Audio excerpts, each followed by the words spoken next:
We manage Austin 6th Street and move forward to make this a special part of Austin, Texas. My name's Kirk Watson. I'm mayor of the city of Austin, and we wouldn't be able to get this sort of information out to the public without all of the media being here, and so I'm very, very appreciative that you're here. I also want to take a moment just off the top and thank Cheryl Scully, who is here. There he is in the back of the room. He is the chef and the owner of this beautiful restaurant, and I really appreciate him being good enough to host us here today. We decided that since we were going to be talking about 6th Street and what's possible on 6th Street, we should do it right here in this beautifully renovated building that's in the heart of 6th Street. For years, I have been very interested in how we go about making sure our downtown is a special place. In fact, I used to refer to downtown as the living room of the entire community. I still feel that way. And Austin 6th Street is and particularly this stretch of 6th Street, where we're standing here now, holds great meaning not only for Austinites, but for people all over the world. If you continue with the idea that downtown is the living room of the entire community, this is that corner of the living room where everyone gathers and we listen to people, we sing together, where it's a special part of our living room. Many of us know this as the birthplace of many legendary musical careers, and at times it's been the cultural heartbeat of our city. I'm old enough to remember the first time I ever heard Nancy Griffith, who many of you know went on to have an international career. And the first time I heard her was at a little bar, I think it was called Snavely's. It wasn't much bigger than what we're in right now, but here on 6th Street. So it's launched a lot of careers. Well, the truth is that our downtown, Austin's living room for the entire community, needs a little bit of renovation. And this is one element of that. Just like any room, just like any street, any district, or any neighborhood, without careful attention and investment, will begin to lose its luster, even at one that is as famous and storied as this one. What you see outside today and the changes you've seen over the past month of how we approach safety here are part of a larger effort to re-energize, renew, and really renovate 6th Street. We want to create a district that's not just connected, but integrated with the rest of our downtown. And that is not how 6th Street feels today.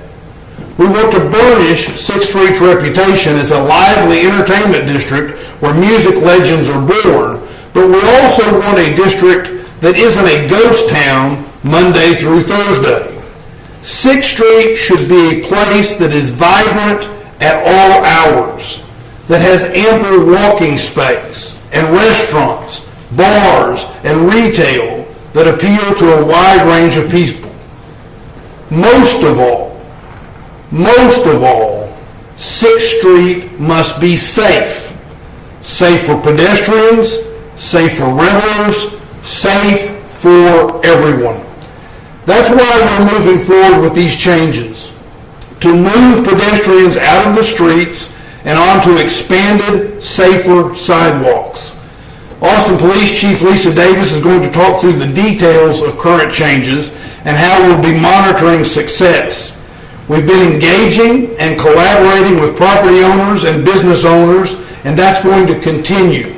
Our plans are going to be influenced by how the changes are going and whether they yield the benefits that we believe they will. We also have Anna Martin from the city's Transportation and Public Works Department, who will show us graphics and pictures of traffic changes and safety equipment that we're going to be using. And importantly, we're also going to hear from the Downtown Austin Alliance. Cheryl Scully, who represents the Downtown Austin Alliance, will share their perspectives as well.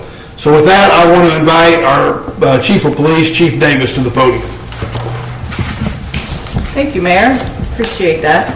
I'm excited to be here this morning to discuss this important initiative to make 6th Street footprint not only safer, but more vibrant, more walkable for our community and our visitors. You know, I know that 6th Street is a place that everyone in this room has memories of 6th Street and what that is. And me in particular, I was here about 15 years ago for a conference, and that's when I first fell in love with this city, was staying at the Driscoll Hotel and walking down to 6th Street, and just what a vibe it is. And that is not something that we want to lose, but it has changed, and we've talked about that. But I've also spent a significant time of looking and studying and understanding what 6th Street looks like beyond that entertainment piece. More importantly, the public safety of that. And so a key part of this initiative was to develop a plan that would increase pedestrian safety, decrease the number of officers being injured, and the need to respond to resistance. And then making the experience for those visiting, those who live here, who come down to 6th Street, more enjoyable. And as we started putting this plan together and talking to these business owners, it became clear, as a police agency, what we needed to do to make it safer. And so how do we impact public safety? What's this look like? So we spoke to business owners, community members in the area to discuss the plan and get their feedback. We also worked closely with other city departments, as you can see from here, to identify what we needed to develop a plan that would be safe for vehicular traffic and pedestrians.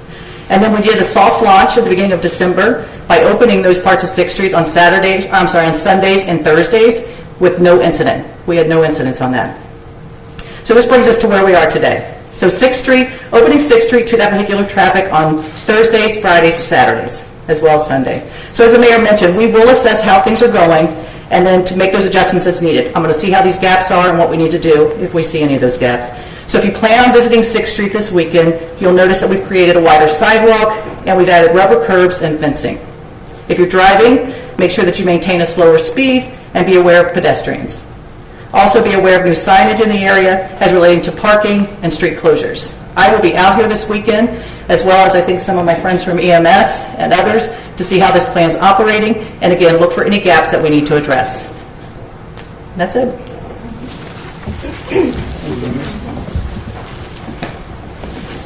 Thank you, Chief. My name is Anna Martin, Assistant Director with the Transportation and Public Works Department. As you can see outside on 6th Street, here in front of Parkside, city staff have installed rubber curbs and white flex posts between Brazos and Red River Street to separate the widened sidewalks from the vehicular lanes and prevent traffic from crossing into the pedestrian areas. This week, city teams will also install some fencing right behind those rubber curbs. This fencing is designed to prevent pedestrians on the sidewalk from entering the street and on the sidewalk and the street and in areas between intersections. The changes we've made to the street space allow our public safety partners flexibility to ensure everyone's safety on weekend nights in this area. Importantly, the changes also allow us to connect this area of 6th Street into the network of downtown Austin. People are moving around downtown differently than they did 10 or 20 years ago. If you come downtown now at any time of the day, you will see people getting around by walking, biking, riding scooters, driving, or on the bus. We are designing streets downtown that get all of these people where they need to go safely. The widened sidewalks and added pedestrian space you see here on 6th Street help us achieve that mobility goal to make this a street that functions for our community, not just on weekend nights, but 24 hours a day, 7 days a week, and 365 days a year. Thank you. Good morning. My name's Cheryl Scully, and I am here on behalf of the Downtown Austin Alliance as a board member and chairwoman of the Public Space Experience Committee, also known as the Safety Committee. We spend a tremendous amount of time working on how we make downtown safer and cleaner for our residents and for the visitors, the thousands of visitors that come to Austin each year. So we are in support of these changes. I do want to compliment the mayor, Mayor Watson, our Chief Davis, and the transportation staff who have put together a plan that will be flexible enough to adjust as we experience and open up 6th Street again. Several of the investors in 6th Street are here today. They have done a tremendous job, such as Sean here in Parkside, renovating buildings, and there's more to come.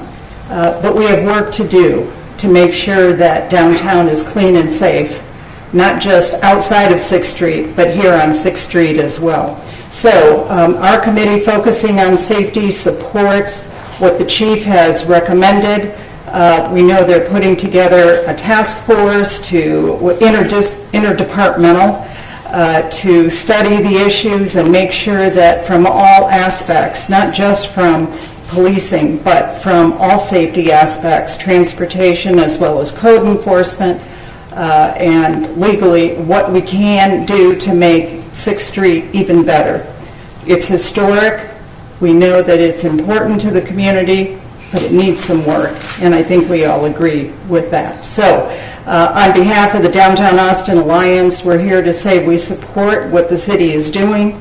We wish them well, and we're glad to be a partner with the city on this project. Thank you. Thank you. With that, we'll be happy to, we've got others that can field questions, of course, including our chief of EMS and others that can answer questions, so feel free to ask us about where we're headed. Mayor, how does it make it safer for people, to mix people with traffic on 6th Street, especially in light of what happened in... Well, I'm going to let the chief take on some of the technical questions and what we saw in the work. What I'll say is that one of the things, and I think it was our very first time we ever talked after she'd been hired, we talked about what we would do with regard to this, and she talked in terms at that time about wanting to work with consultants and experts in the area, and so I'll let her address that. Yeah, I guess I would ask the question back to you. In what world is it safe for pedestrian? If you've seen what we use to block off traffic, that is not safe. And so these officers that do this every weekend, if you talk to them, what they say is they put these barricades up and they get to work on what they need to do, and they pray nothing happens. So the resources are not there to put those true barricades in place. We don't have those. So those, if you're thinking of just outside now, outside 6th Street to block off for our parking here, that's what they use. And so we have to get heavier. The equipment and the infrastructure is not here to do that. So it is safer to have pedestrians on the sidewalk, a sidewalk that is wider and a sidewalk that is managed. Yes, ma'am. A couple of weeks ago, I'm sorry, go ahead, ma'am. is this happening because of in light of what happened in New Orleans, or was this already like in the works? Oh, this was a plan. This was a plan, again, and when I'm looking at, this is you talk about this geographical area, we're talking about 0.05% of the land mass in this city, and it concentrates on 25% of our uses of force here and our officer injuries. All of those things are happening here. So you put that safety on the top of, it is just not a safe practice. And so the chaos that ensues when we're locking down these streets like this and inviting more chaos into this place, it is not tenable. It has to change. Can I add one thing? Yes, yes, sir. And specifically your question, this was something that was in the works, and we were looking at how we wanted to go about addressing this. As I said in my opening comments, this part of downtown, we needed to be doing something on this.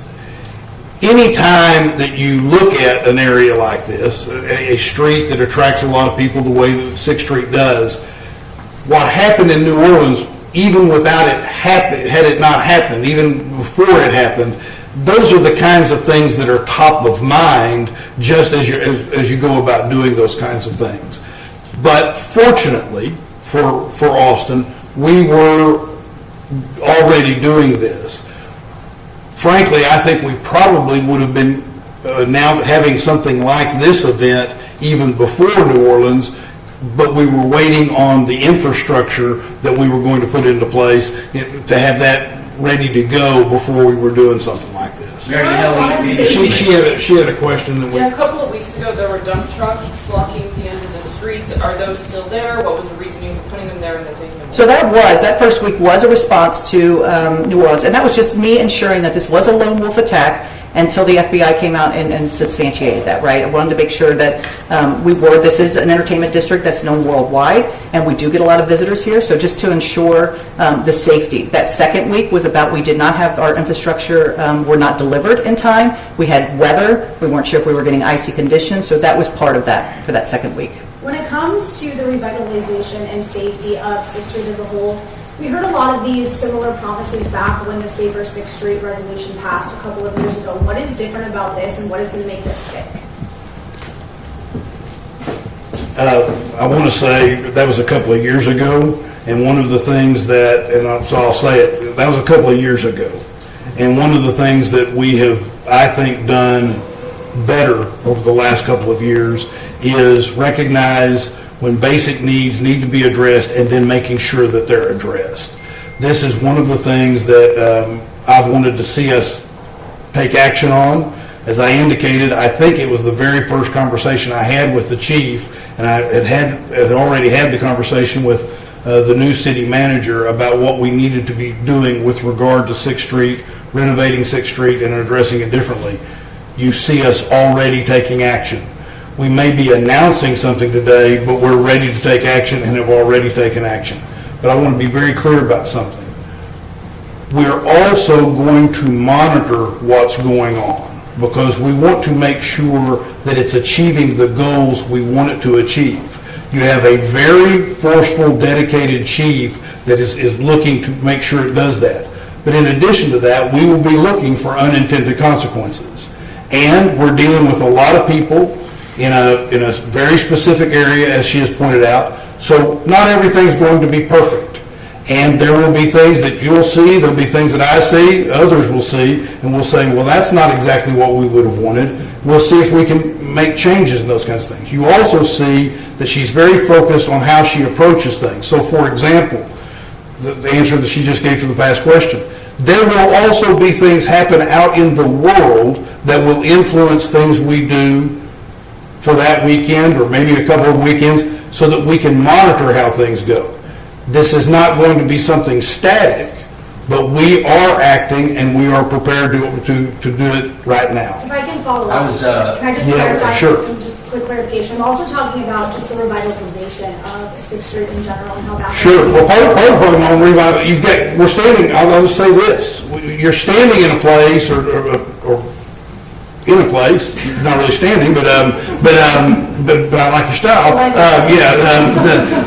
We're in a place where there's been a substantial investment of money made by a private entity. And there are others that I believe will follow in due course in that regard, but to some degree the city has to step up and do its part.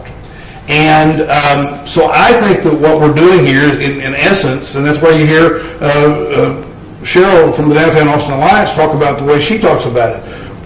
We need to act at the city. We are now acting at the city. We will continue to monitor and act at the city. And I think what you will see is more of this kind of excellent investment into 6th Street. And as has been pointed out by the chief, she's not done and we're not done talking to the businesses and others that want to make that kind of investment about what is it you need and are we able to provide that. Yes, sir. People were referencing New Orleans, but, Austin had its own incident. It did not go down 6th Street. I know we're talking about 6th Street today, but would this be expanded, particularly during time of South by Southwest when, the guy went down 9th Street and down Red River?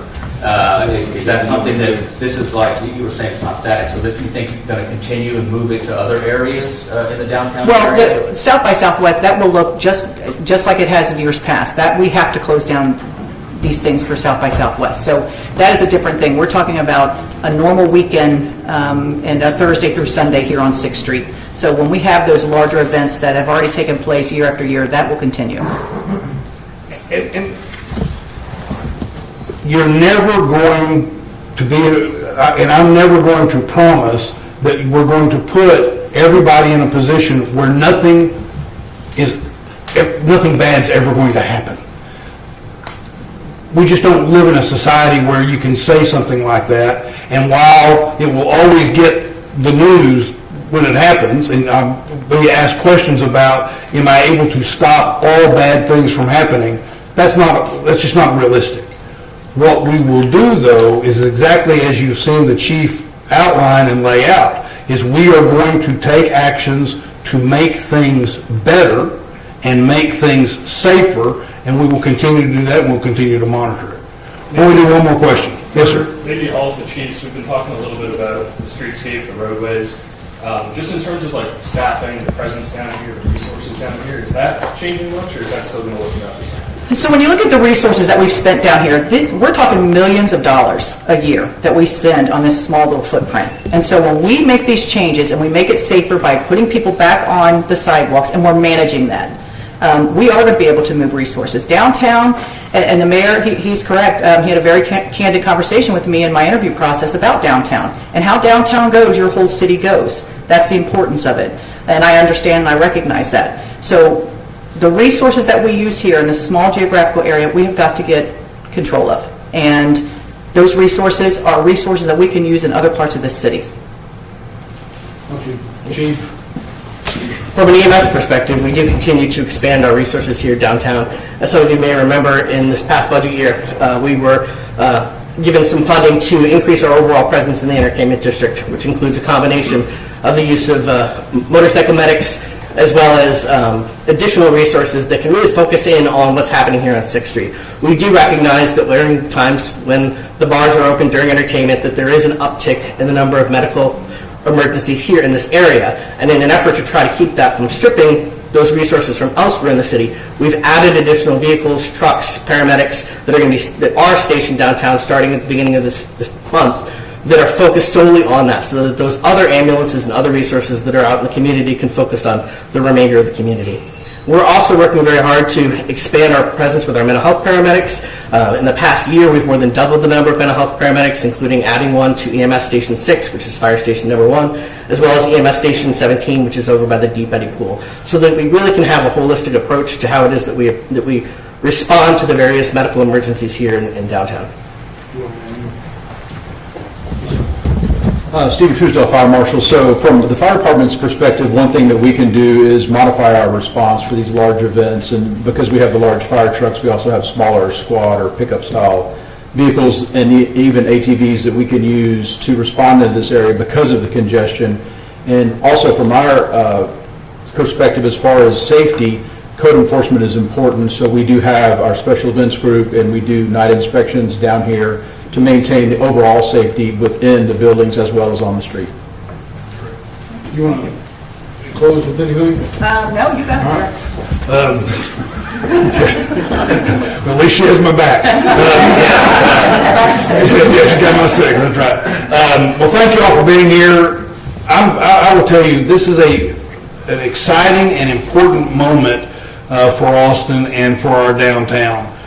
Taking this kind of direct action with this sort of leadership is going to make a big difference. And as we indicate, we'll continue to monitor it and continue to report back. So thank you all very much for being here. Sean, thank you for having us here, for what you do for our city. We deeply appreciate it. So thank you all.